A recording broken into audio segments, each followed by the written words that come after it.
avons commencé un partage avec l'Église hier soir et j'aimerais poursuivre ce partage. Si vous souhaitez revenir sur cette première partie, je vais en faire le préambule rapide ce matin. Et hier soir, nous avons fait cette première partie et ce matin sera la deuxième partie et la conclusion. Alors, nous allons lire pour introduire dans Acte 2, à partir du verset 1er jusqu'au verset 4, texte que nous connaissons fort bien.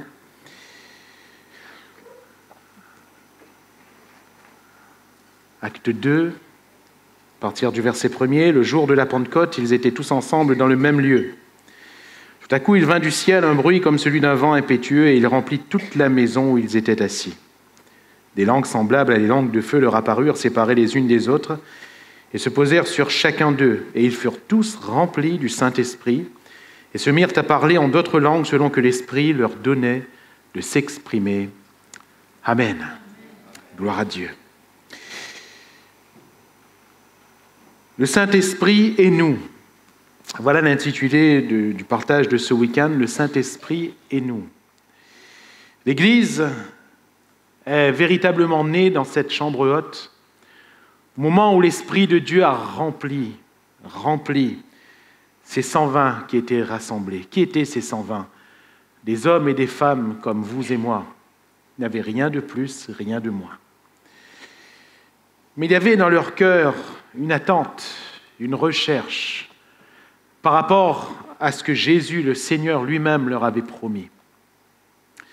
Jésus leur avait demandé de ne pas quitter Jérusalem jusqu'à ce que le Saint-Esprit vienne sur eux.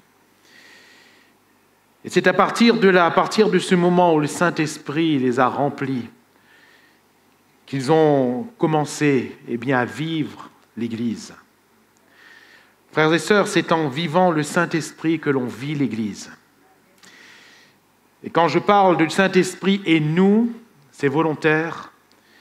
Il s'agit du Saint-Esprit qui est lié à l'Église, l'Église qui est liée au Saint-Esprit. C'est son histoire, ce sont ses racines, mais c'est aussi son identité, son essence, son ADN. Sans le Saint-Esprit, il n'y a pas véritablement d'Église. Et sans l'Église, le Saint-Esprit, je parle à la lumière du Nouveau Testament, le Saint-Esprit ne travaille pas proprement. Car Dieu a choisi de travailler par le Saint-Esprit et par son Église. Alors, bien sûr que lorsqu'on parle du Saint-Esprit et nous, quand on parle de l'Église, on parle de chacun de nous. Le Saint-Esprit ne vient pas sur une masse, mais le Saint-Esprit vient remplir des individus qui ont soif, qui recherchent. Et à partir de là, nous formons l'Église. Nous qui sommes des hommes et des femmes remplis du Saint-Esprit, nous formons l'Église. Le baptême dans le Saint-Esprit ne conditionne pas le salut. Le salut est conditionné par la foi en Jésus-Christ. Voilà pourquoi, lorsque nous parlons de l'Église, nous parlons de l'Église née de la croix et de la croix de Jésus-Christ. C'est par le sang de Jésus que nous sommes lavés de nos péchés et propres au royaume de Dieu. Celui qui est en Christ est une nouvelle création. Les choses anciennes sont passées, toutes choses sont devenues nouvelles. Cependant, cette nouvelle naissance ne peut pas se faire sans le Saint-Esprit. La personne du Saint-Esprit est à l'œuvre en nous pour nous convaincre de péché, de justice, de jugement. La personne du Saint-Esprit est à l'œuvre en nous pour transformer notre cœur, car il faut une transformation. Nous ne pouvons pas, avec la même nature, la chair et le sang, hériter du royaume de Dieu. Cette transformation n'est possible que par le Saint-Esprit et cette croissance, cette maturité d'enfant de Dieu n'est possible que par le Saint-Esprit. Cependant, l'expérience biblique même qui devient notre norme, car notre référence reste la Bible, l'expérience biblique même nous montre que Dieu a choisi non seulement de transformer des hommes et des femmes par le Saint-Esprit, mais Dieu a choisi de bâtir son Église à partir d'hommes et de femmes remplis du Saint-Esprit. Et nous parlons ici de l'expérience du baptême. Aussi, frères, sœurs, il nous faut être remplis du Saint-Esprit. pour vivre l'Église. Hier, nous avons fait état de ce qu'est le Saint-Esprit et l'Église. Et nous servons le Seigneur dans son Église étant remplie du Saint-Esprit. Acte 9, verset 31, il nous est dit que l'Église était en paix dans toute la Judée, de la Galilée et la Samarie, s'édifiant et marchant dans la crainte du Seigneur, et elle s'accroissait par l'assistance du Saint-Esprit. Et nous faisions état hier soir également de cette assistance du Saint-Esprit, et d'ailleurs dans le texte grec, il n'est pas question de l'assistance du Saint-Esprit, non seulement de quelqu'un qui est à côté seulement, mais plus exactement de l'action de l'Esprit. Et l'action de l'Esprit se fait dans l'Église et par l'Église. Nous avons vu que l'Église et le Saint-Esprit est une réalité dans la fondation même de l'Église, et de l'Église avec un grand E. Nous parlons de cette chambre haute, mais nous parlons également de tous les lieux où l'Église s'est formée. Dans Acte 19, Paul arrive à Éphèse. Il rencontre une douzaine d'hommes. Et quelle est la première question qu'il pose? Acte 19. Avez-vous reçu le Saint-Esprit quand vous avez cru? Ce n'est peut-être pas d'une manière intellectuelle et humaine la question la plus pertinente. Quand on rencontre des gens, ce n'est pas ce qu'on pose en premier, n'est-ce pas? Et même quand on a dans le cœur cette volonté de faire l'œuvre de Dieu, ce n'est pas forcément ce qui nous vient en premier au cerveau. Paul aurait pu demander, eh bien, vous avez compris les Écritures?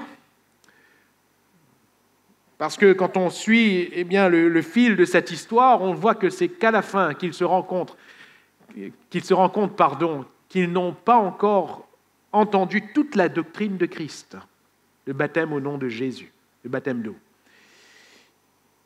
Et Paul va recommencer depuis le début, mais il pose quand même premièrement cette question. Cet homme qui implante des églises, cet apôtre Paul qui passe de lieu en lieu et qui implante des églises, rencontre cette douzaine d'hommes et leur demande « Avez-vous reçu le Saint-Esprit » Pourquoi? Parce qu'il sait qu'une église ne peut être église que par des hommes remplis du Saint-Esprit.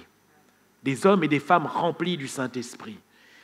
Et la question que Paul a posée à ces 12, et la question que j'ai posée hier aux chrétiens réunis, je la pose encore ce matin. Avons-nous reçu le Saint-Esprit quand nous avons cru? Alléluia.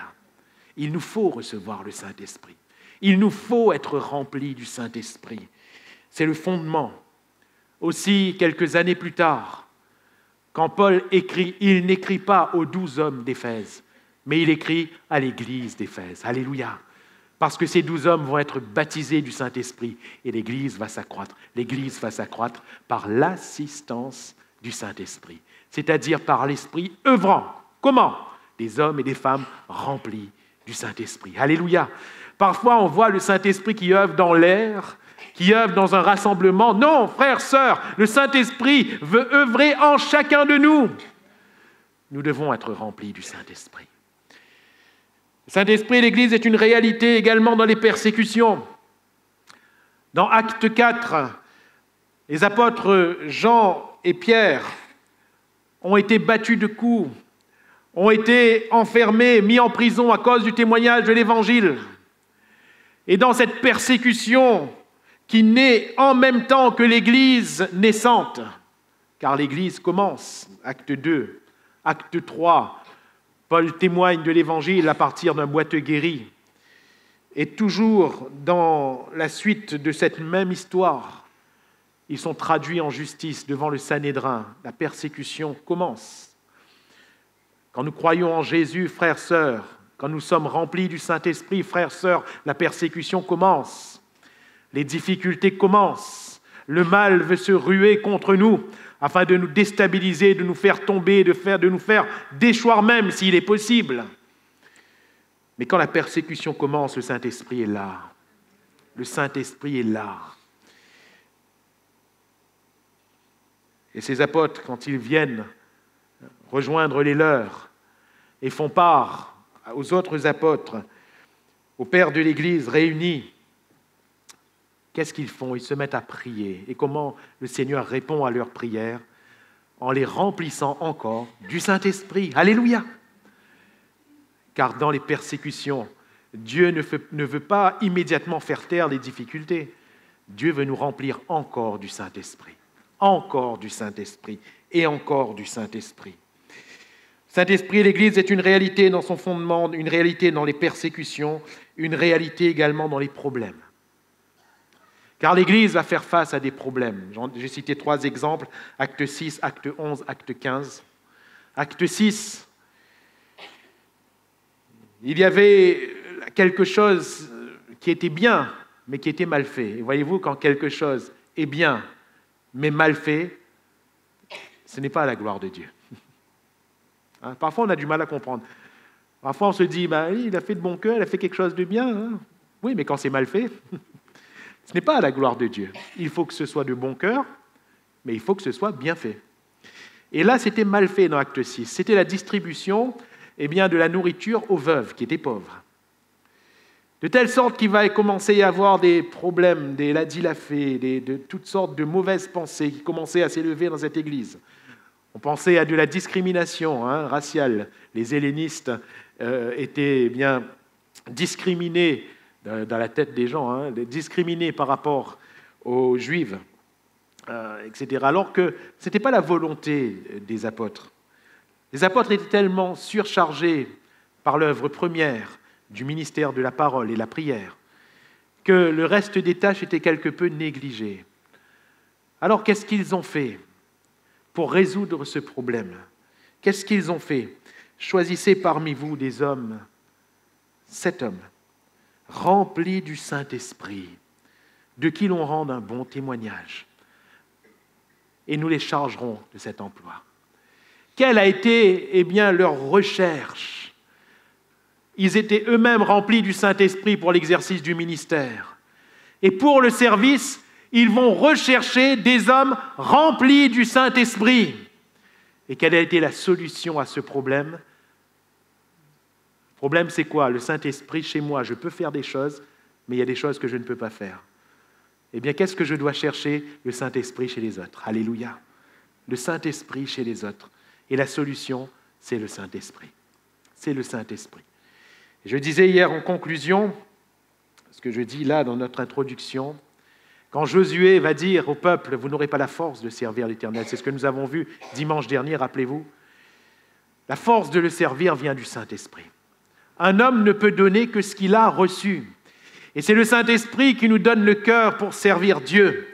Si on n'a pas reçu le cœur du Saint-Esprit, si on n'a pas reçu le cœur de la part de Dieu pour faire ceci ou cela, nous ne pourrons pas le faire. Nous n'aurons pas la force de le faire. Nous chercherons les hommes et les femmes, nous ne les trouverons pas. Parfois, on les trouvera que pour faire la tâche. Mais mes chers amis, nous le verrons tout à l'heure, si nous n'aimons pas l'Église, en réalité, il y a une grosse carence dans le cœur du service. Une grosse carence. Car l'amour de l'Église doit venir d'abord. Quand le Saint-Esprit nous remplit, nous le verrons dans un instant, il nous remplit premièrement d'amour. Alléluia. Alors, ce problème a pu être résolu. Acte 11, premier concile de Jérusalem, Pierre doit rendre compte de quoi? D'un problème qui était quand même très lourd. Il est entré chez des païens, il est entré chez Corneille. Et non seulement il est entré chez Corneille, mais il y a prêché l'Évangile. Pour ces Juifs qui ont cru au Seigneur Jésus, pour eux c'était un scandale.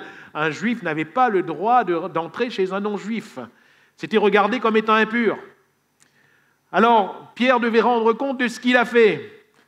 Quel argument allait-il bien pouvoir apporter? Tout le monde était là, et tout le monde disait, Pierre, mais qu'est-ce que tu es allé faire chez un païen? Qu'est-ce que tu es allé faire chez un non-juif? Tu es en train de te rendre impur. Et Pierre va lui dire, vous savez quoi? Pendant que j'étais en train de prêcher chez ce non-juif, chez ce Corneille, le Saint-Esprit est descendu sur eux. Le Saint-Esprit est descendu sur eux comme sur nous. Alors maintenant, qu'est-ce que vous me dites? J'ai mal fait? Dieu a signé lui-même. Le Saint-Esprit est venu. J'ai mal fait? Alors tout le monde s'est réjoui. D'un problème est sortie une joie. Alléluia. Pourquoi? Le Saint-Esprit. Le Saint-Esprit. Et puis, acte 15, deuxième concile de Jérusalem. Les conciles, c'est quand il y a des problèmes. Et ce jour-là, il va y avoir un autre problème à résoudre. Parce qu'il y avait certains juifs qui ont là encore cru en Jésus, qui étaient en train d'enseigner dans les églises que si on croit en Jésus, on ne peut être sauvé. qu'en accomplissant la loi de Moïse. Et comprenez, nous sommes réunionnais, nous sommes des années après, on lit de loin, mais si on se met dans le contexte, c'est compliqué. C'est un nœud. Parce que qu'est-ce qu'ils disaient, eux, ces fameux judaïsants, on les appelle les judaïsants? C'était des authentiques chrétiens qui ont vraiment cru en Jésus, mais quel était leur raisonnement? Est-ce que Dieu a changé? Est-ce que la loi de Moïse est annulée? Est-ce que ce qu'il a prescrit par Moïse ne doit plus être observé? Ce sont de bonnes questions quand même. Ce sont de bonnes questions. Ce n'est pas des méchants en soi. Ce sont de bonnes questions. Et il y avait besoin quand même d'une parole, d'une argumentation solide. Ce jour-là, il va y avoir des discussions. Ce jour-là, certains vont se positionner d'un côté, d'autres vont se positionner de l'autre côté. Comment vous faites? Quand il y a des arguments valables à droite et à gauche, et puis il y a un homme qui va prendre la parole, vous le lirez chez vous, acte 15, en l'occurrence Jacques, l'un des pères de l'Église, le frère du Seigneur Jésus. Jacques, il va dire, eh bien, je suis d'avis qu'on ne crée pas de difficultés aux païens et qu'on ne leur impose d'autre chose, si ce n'est, il va poser 4 conditions. Et suite à ça, ils vont écrire une lettre. Personne ne va plus débattre. Ils vont écrire une lettre. Il a paru bon au Saint-Esprit et à nous. Alléluia. N'est-ce pas merveilleux? La paix va être donnée tout de suite. Pourquoi? Parce qu'il va y avoir le Saint-Esprit. Il a paru bon au Saint-Esprit et à nous de ne vous imposer d'autres charges que Saint-Esprit et nous. Le Saint-Esprit et nous.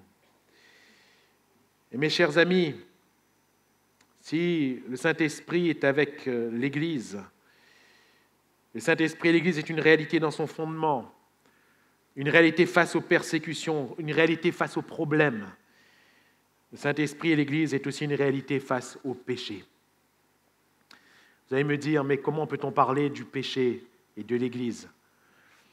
Chers amis, dans l'Église primitive, il va y avoir dans l'Église des situations de péché. Dans 1 Corinthiens, Paul va écrire à cette église de Corinthe en leur disant qu'il y a chez vous une impudicité telle qu'elle ne se nomme même pas chez les païens. Pourtant, est-ce que l'église des Corinthiens n'était plus l'église du Seigneur? Si! Mais il y avait ce péché.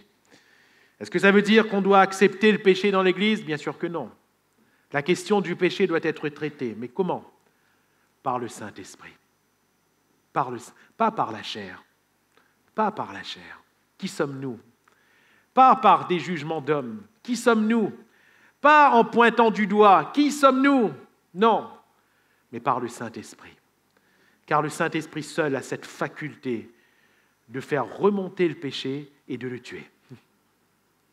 Un peu à l'image, je prends toujours cette image, un peu à l'image de l'apôtre Paul qui s'approche du feu.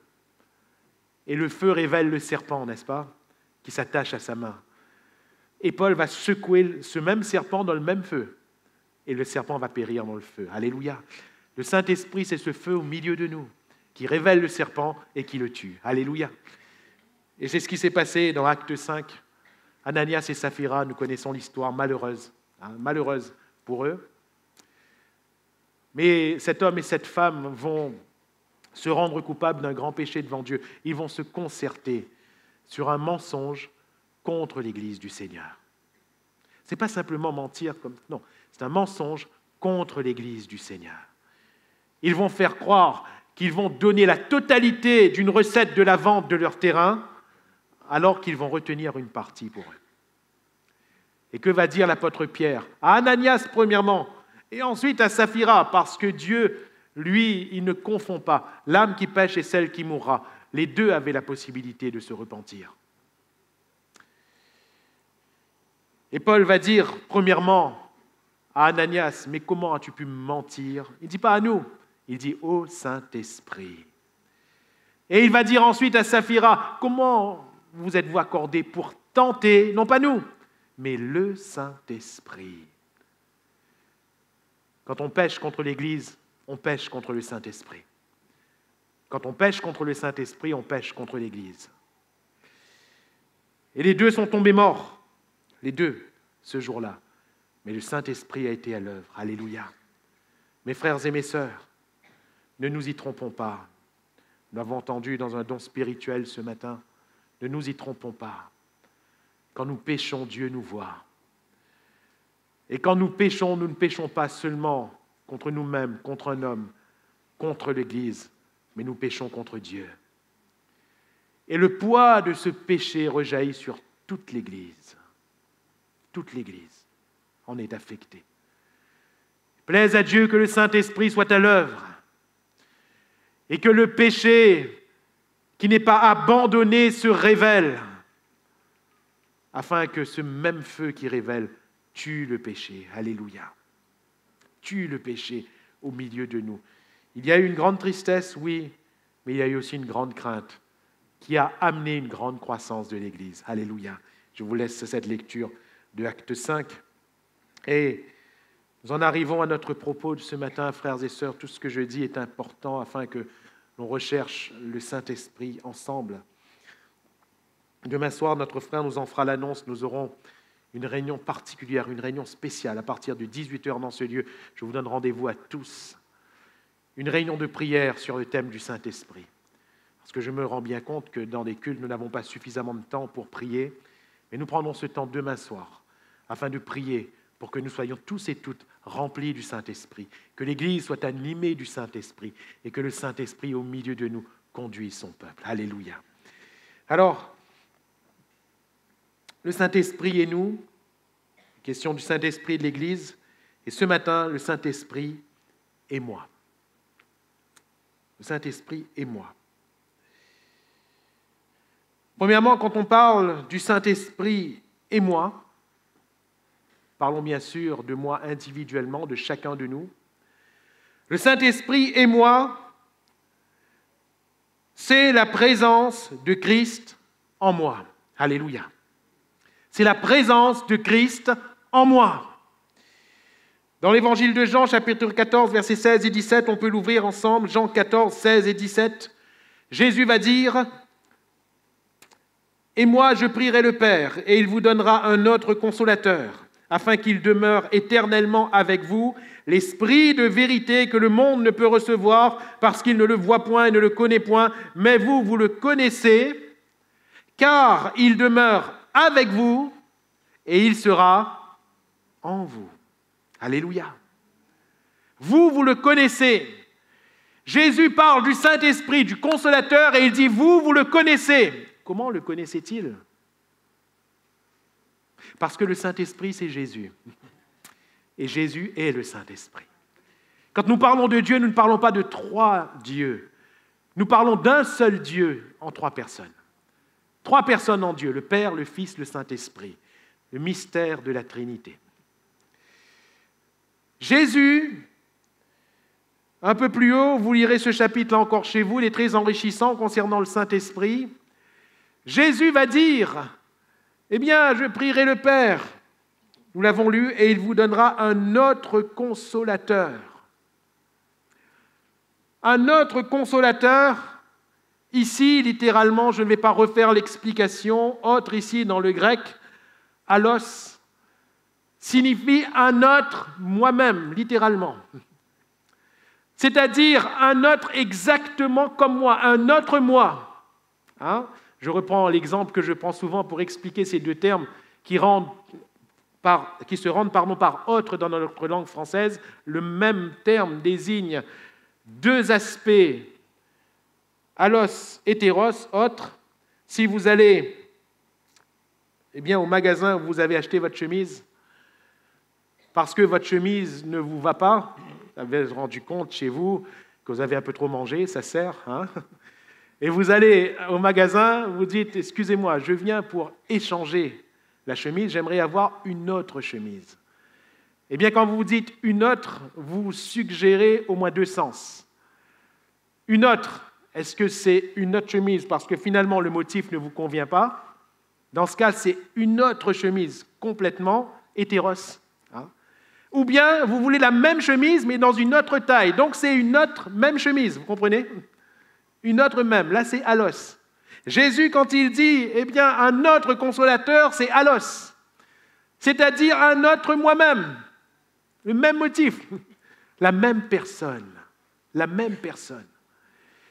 Donc ça signifie quoi profondément? Quand Jésus dit, vous le connaissez parce qu'il est jusqu'à maintenant avec vous, il s'agit de Jésus. Et quand il dit, il sera en vous, c'est Christ en nous. Alléluia. Et Paul va dire, Christ en nous, c'est l'espérance de la gloire. Alléluia. Christ en nous. Est-ce que nous réalisons que lorsque nous sommes remplis du Saint-Esprit, c'est Jésus qui est en nous? En nous. En nous. En nous. Christ et moi. Le Saint-Esprit et moi, c'est Christ et moi. Le Saint-Esprit en moi, c'est Christ en moi. Et à partir du moment où le Saint-Esprit est en moi, où Christ est en moi, j'allais dire, c'est la porte ouverte, c'est le chemin ouvert à tellement de grâce. Tellement de grâce. Première grâce, ce sont les dons. Les dons spirituels, les charismata. Les dons spirituels, 1 Corinthiens 12, vous lirez chez vous. Les dons spirituels, 9 au total. Ces dons, qu'ils soient d'expression, comme nous le faisons dans l'Assemblée, à savoir le don des langues, l'interprétation des langues, la prophétie. Que ce soit les dons d'inspiration, paroles de connaissance, paroles de sagesse, et voilà, j'ai un trou de mémoire, ça va me revenir, vous en faites pas. Et que ce soit les dons de puissance, le don de foi, le don d'opérer des miracles, le don de guérison. Toutes ces choses, ce sont des dons que donne le Saint-Esprit à qui il veut pour la situation nécessaire à ce don. Il y a des situations, frères et sœurs, et nous devons en prendre conscience. Il y a des situations dans lesquelles, et vous verrez que plus nous grandirons avec le Seigneur, plus ces situations vont se multiplier. Il y a des situations dans lesquelles la chair et le sang ne servent plus à rien. Et je vais même aller plus loin. La chair et le sang vont même détruire. Le don que j'ai oublié tout à l'heure, c'était le discernement des esprits. Voilà. La chair et le sang vont détruire. Tandis que, si nous exerçons le don spirituel, ça va construire l'œuvre du Seigneur. À partir de là, nous nous oublions nous-mêmes. Pourquoi? Nous sommes remplis du Saint-Esprit, alléluia, et nous laissons l'Esprit agir. Les dons spirituels sont donnés pour l'Église, sont donnés à l'Église, et entendons, je le répète, par l'Église à chacun d'entre nous, afin que nous puissions les exercer dans notre temps et dans notre génération, et faire part du témoignage. Vous recevrez une puissance, le Saint-Esprit survenant sur vous, et vous serez mes témoins. Les dons spirituels sont des dons surnaturels de l'Esprit, des cadeaux que le Saint-Esprit fait gratuitement à ceux qui l'aiment pour des situations que nous ne pourrions solutionner par nous-mêmes. Ainsi, les cœurs pourront être dévoilés. Ainsi, la puissance de Dieu pourra être à l'œuvre dans des corps malades. Ainsi, l'Église pourra être édifiée, ou chaque croyant pourra être édifié. Ça ne vient pas de nous, ça vient de Dieu et de l'Esprit de Dieu. Ce n'est pas naturel, c'est surnaturel. Ça nous dépasse. Mais nous sommes là pour vivre les réalités surnaturelles de Dieu par le Saint-Esprit. Alléluia. Saint-Esprit en moi, c'est Christ en moi pour des dons, des cadeaux, nous ne méritons pas, ce sont des grâces. Et le Saint-Esprit est en moi avant tout. Avant de parler des dons, nous devons parler du fruit de l'Esprit. Galates 5, 22. Et comme pour équilibrer les choses, le Seigneur est un Dieu d'équilibre. De même qu'il y a 9 dons spirituels, 9 charismes de l'Esprit, il y a aussi 9 aspects du fruit de l'Esprit. 9 aspects. Le fruit de l'Esprit, vous voyez affiché derrière moi, l'amour, la joie, la paix, la patience, la bonté, la bienveillance, la bénignité, la fidélité, la douceur, la tempérance. C'est le fruit de l'esprit, c'est-à-dire que c'est ce qui pousse à partir de la vie de l'esprit. Des pommes poussent à partir de la vie du pommier, on est d'accord. Des litchis poussent à partir de la vie du pied de litchi. De la même manière, nous ne sommes pas suffisants à nous-mêmes. Nous sommes des sarments, Jésus est le cep. Et nous sommes attachés au cep. Et la vie du cep en nous produit le fruit de l'esprit. Alléluia. Le fruit de l'esprit. Et s'il est possible que je passe toute ma vie de chrétien sans donner une seule prophétie, ça c'est possible, il ne faut pas en être frustré. Par contre, il est anormal de passer toute sa vie de chrétien sans manifester l'amour, sans manifester la paix, sans manifester la bonté, etc., etc. Vous comprenez? On est ensemble? Oui? Impossible. Impossible. Et le dommage, ce serait qu'en tant que chrétiens, nous cherchions constamment des dons spirituels, je ne dis pas qu'il ne le faut pas, mais nous mettons complètement en oubli le fruit. Or, qu'a dit Jésus? Ce n'est pas vous qui m'avez choisi, mais moi je vous ai choisi et je vous ai établi afin que vous alliez, et il n'est pas écrit que vous portiez des dons, il est dit que vous portiez du fruit et que votre fruit demeure. Alléluia. Frères, sœurs, il faut que le fruit de l'esprit demeure. Il faut que le fruit de l'esprit naisse, soit produit en nous par notre vie. Et il faut que le fruit de l'esprit demeure. Il faut qu'il demeure. Les dons, ils viendront. Alléluia. Mais le fruit de l'esprit doit être. Et il doit être maintenant. Maintenant.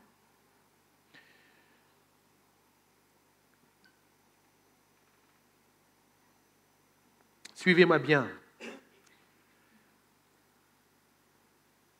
Je peux, tout à fait possible, je peux manifester un don spirituel. Je peux apporter une prophétie, un parler en langue, une interprétation dans l'Église. Je peux le faire sans manifester le fruit de l'esprit. C'est tout à fait possible.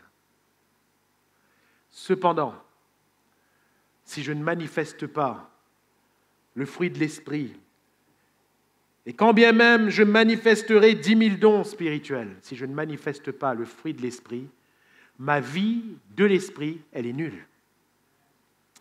Elle est nulle. Elle est zéro. Elle est zéro.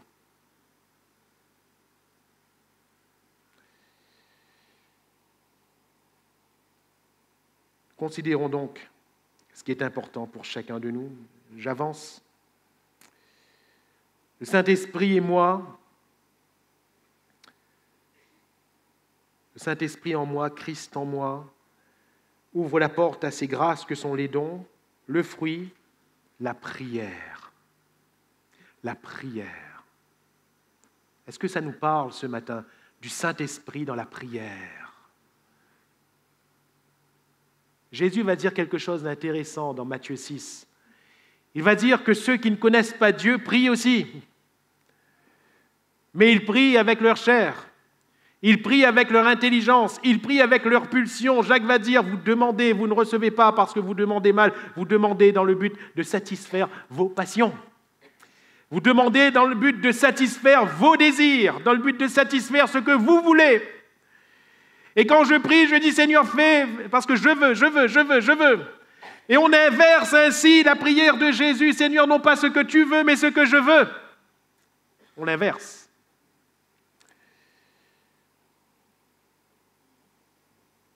Dans Romains chapitre 8, verset 26, on peut le lire ensemble. Romains 8, 26. De même aussi, l'Esprit nous aide dans notre faiblesse, car nous ne savons pas ce qu'il convient de demander dans nos prières. Mais l'Esprit lui-même intercède par des soupirs inexprimables. Alléluia. Quand je prie, Soit j'y vais avec mon intelligence, mes passions, mes désirs, soit j'y vais avec les désirs de Dieu, qui ne sont pas en moi naturellement, mais dans lesquels le Saint-Esprit va me conduire si toutefois je lui laisse la place. Alléluia. Laissons-nous la place au Saint-Esprit dans nos prières. Car le Saint-Esprit et moi, c'est une réalité à vivre dans la prière. Et mes frères et sœurs, là, nous commençons à nous rendre compte de combien nous avons besoin du Saint-Esprit. Combien nous avons besoin du Saint-Esprit. Allons un petit peu plus profondément dans ce fait. Vous savez, je peux prier par exemple parce que mon couple va mal. Mais quand je prie pour avoir la solution, qu'est-ce que je demande au Seigneur? Eh bien, si moi, en tant que mari frustré, je vais devant Dieu avec cette frustration, je peux malheureusement faire cette prière. Seigneur, fais comprendre mon madame, Seigneur. Seigneur, cause avec lui. Vois pas comment il crie. Seigneur, éclaire lui, Seigneur, il ne comprend pas. Et vous voyez, tout c'est la faute de l'autre. C'est toujours la faute de l'autre. On ne réalise même pas que c'est justement là la problématique qui a besoin d'être résolue. Ce tout de la faute de l'autre. Tandis que si je viens avec le cœur ouvert, je suis capable, oui, d'erreur, mais si je viens avec le cœur ouvert en disant « Seigneur, Seigneur, mon couple ne va pas. Montre-moi c'est quoi le problème, Seigneur. Seigneur, agis dans mon cœur. » Le Saint-Esprit, quand il vient, il convainc de péché. Il convainc de péché. Et je dis, Seigneur, montre-moi ce qui ne va pas dans mon cœur. Convainc-moi, brise-moi s'il y a besoin, Seigneur, car mon épouse a besoin de moi. Mon épouse a besoin d'un mari aimant. Où est le défaut dans mon amour, Seigneur? Qu'est-ce qui ne va pas? Vous savez quoi? Si on laisse le Saint-Esprit agir dans la prière, le Saint-Esprit va souvent nous montrer les défauts de notre propre cœur. Très souvent. Et nous allons aller dans les prières que Dieu attend. Dans les prières que Dieu attend. Anne n'a pas vu sa prière exaucée année après année parce que Dieu attendait une prière. Seigneur, si tu me donnes un fils, je te le donnerai. Dieu n'attendait que ça. Mon frère, ma sœur, pourquoi tu n'es pas exaucé? Ce n'est pas parce que Dieu ne veut pas exaucer, mais c'est parce que Dieu attend une prière. Et cette prière, tu ne l'as peut-être pas encore faite parce que tu n'as pas laissé le Saint-Esprit prendre la place. Nous ne savons pas, c'est écrit, ce n'est pas moi, ce qu'il convient, il y a donc des choses qui sont convenables et d'autres pas. Ce qu'il convient de demander, mais l'Esprit nous vient en aide. Alléluia! Saint-Esprit, aide-nous dans la prière. Aide-nous à demander selon le cœur de Dieu.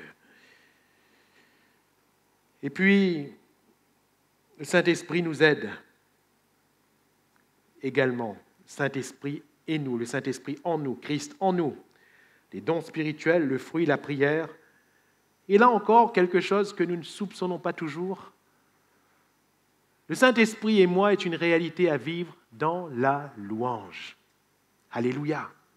Car qui peut mieux louer le Seigneur, proclamer le nom du Seigneur, si ce n'est le Seigneur lui-même? Ce n'est pas moi qui le dis, c'est la Bible. Exode 34, versets 5 et 6. Exode 34, versets 5 et 6.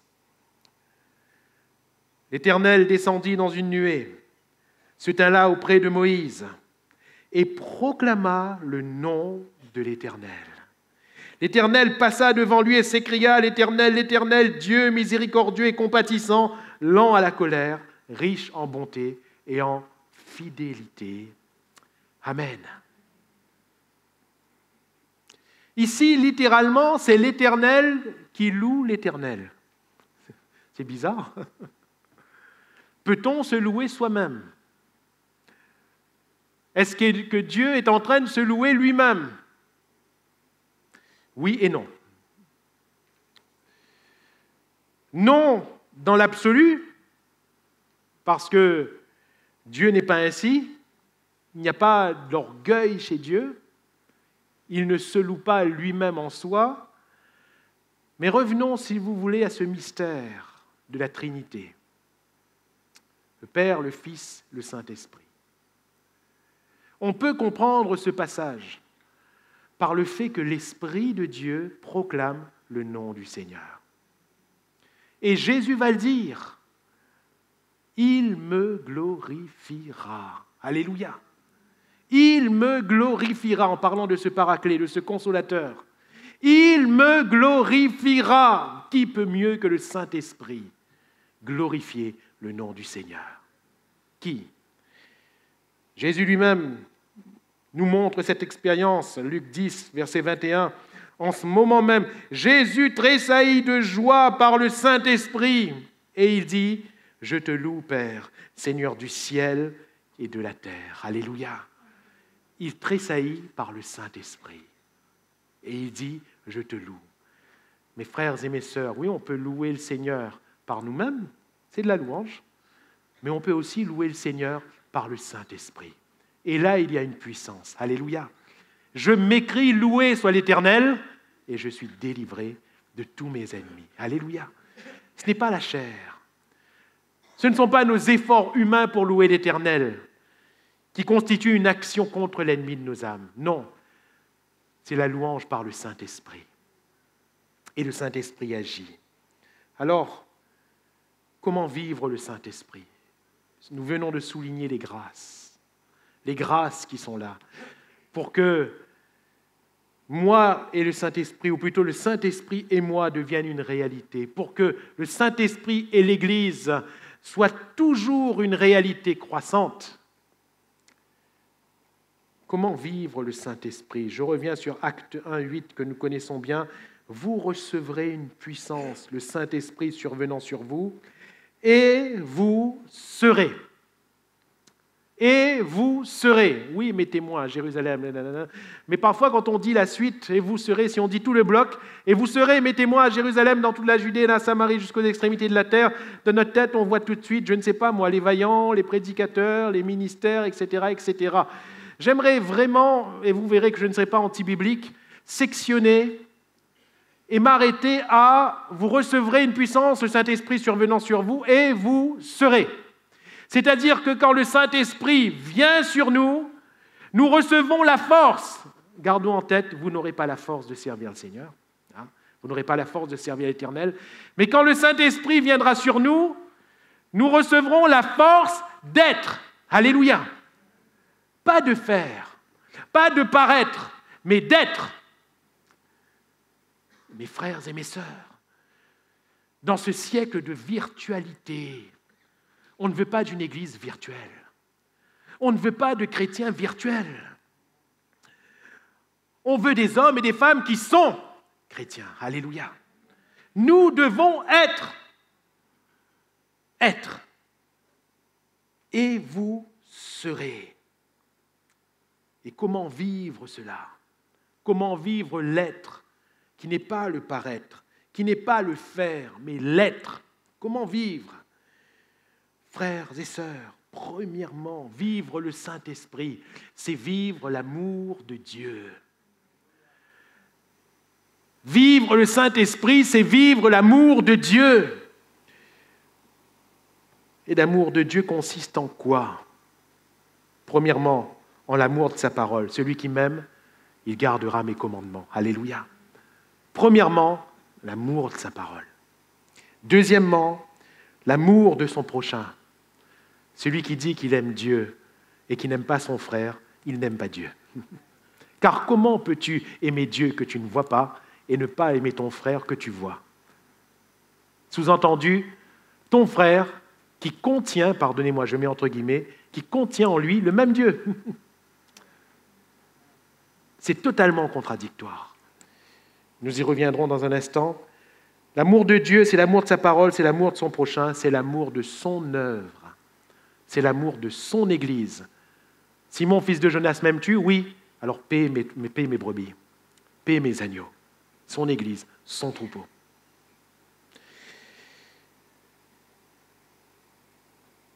Vivre le Saint-Esprit nous évoque premièrement un amour grandissant pour le Saint-Esprit. Un amour grandissant pour le Saint-Esprit. Et je le disais en introduction hier soir, c'est une expérience. Ce n'est pas une théologie, ce n'est pas une théorie, c'est une expérience. Là où est ton trésor, là sera ton cœur.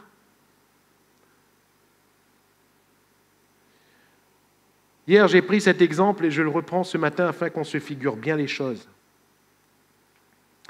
Si j'aime ma femme, j'aime être avec elle, n'est-ce pas? Il n'y a pas besoin qu'on m'explique ça. Il est grave s'il faut expliquer, oh, allez, écoute madame, non, on a un problème. Normalement, on n'a pas besoin de nous expliquer ça, c'est le cœur qui parle. Si j'aime ma femme, j'aime être avec elle. Je prends la journée, je la quitte, il me tarde une seule chose, c'est de me retrouver avec elle après. Il me tarde de parler avec elle, de manger avec elle, et bien de partager ses pleurs, de partager ses joies. Elle va partager les miens aussi. Mais ça, c'est le cœur. Il n'y a pas besoin de personne pour m'expliquer ça. S'il faut expliquer ça, il y a un problème. Il y a un problème. Frères, sœurs, si on aime vraiment le Seigneur, il y a des choses qu'on n'a pas besoin de nous expliquer. Si on aime vraiment le Saint-Esprit, on va le rechercher. Alléluia. Et le rechercher tout le temps, tout le temps, tout le temps, tout le temps. Pas seulement dans une réunion d'église, pas seulement dans la formalité d'un temps de prière ou de lecture de la Bible. Si on aime le Saint-Esprit, on le recherche tout le temps. L'apôtre Pierre, quand il est chez ce Simon corroyeur, alors qu'il a faim et qu'on lui prépare à manger, qu'est-ce que lui, il recherche?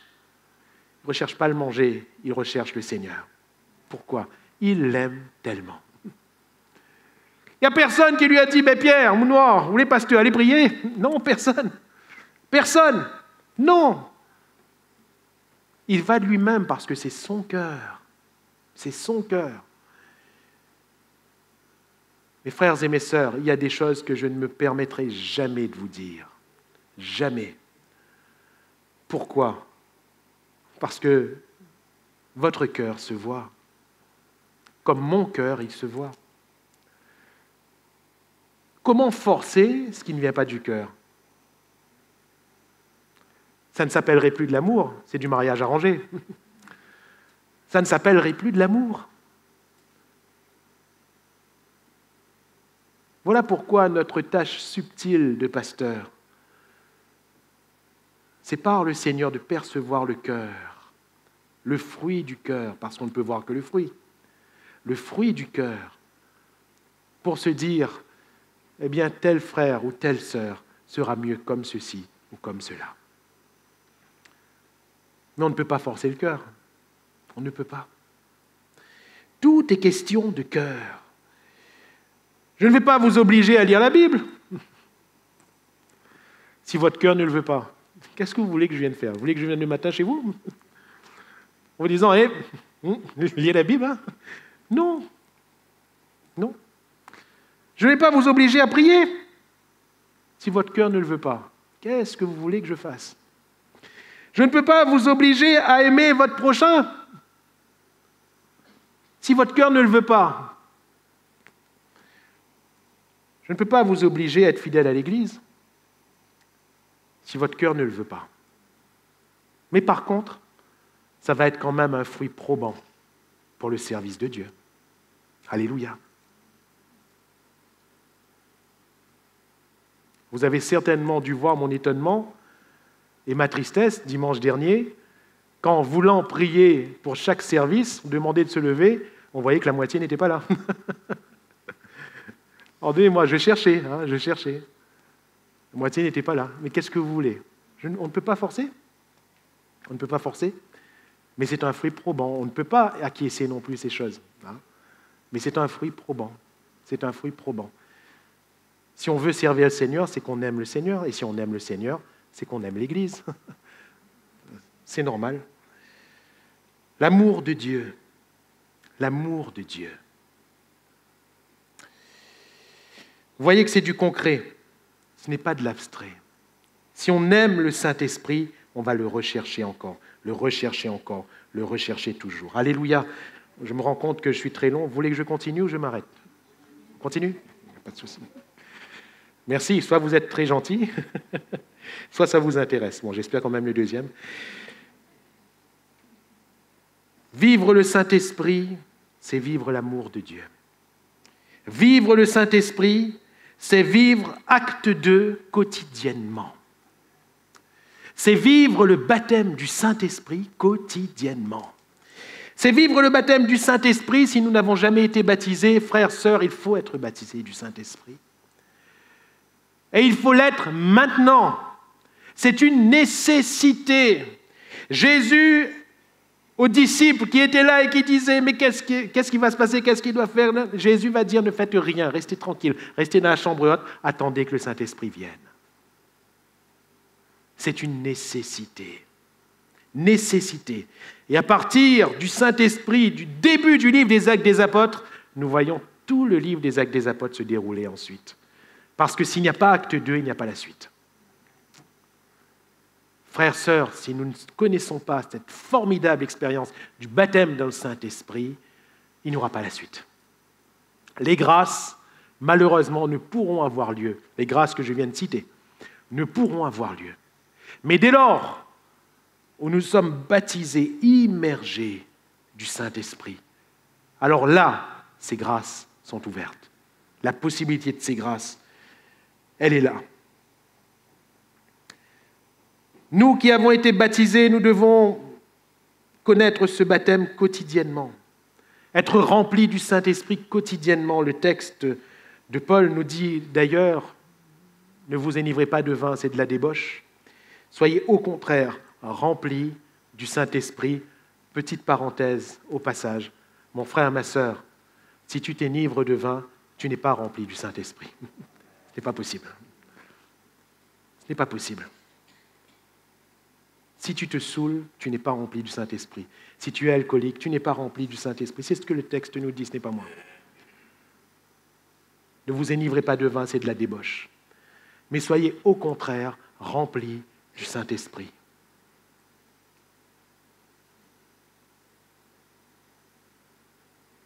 Parfois, on nous l'a fait à l'envers, mais ne nous la faites pas à l'envers. L'Église de Dieu est sainte. Parfois, on a bu plus qu'il n'en faut le samedi et le dimanche matin, on vient, on apporte un don spirituel. Mais pour qui on prend le Seigneur? Pour qui on prend le Seigneur? Contre qui sommes-nous en train de pécher? Nous menons une vie dissolue, nous menons une vie de débauche et on arrive comme si de rien n'était. Mais pour qui prend-on le Seigneur?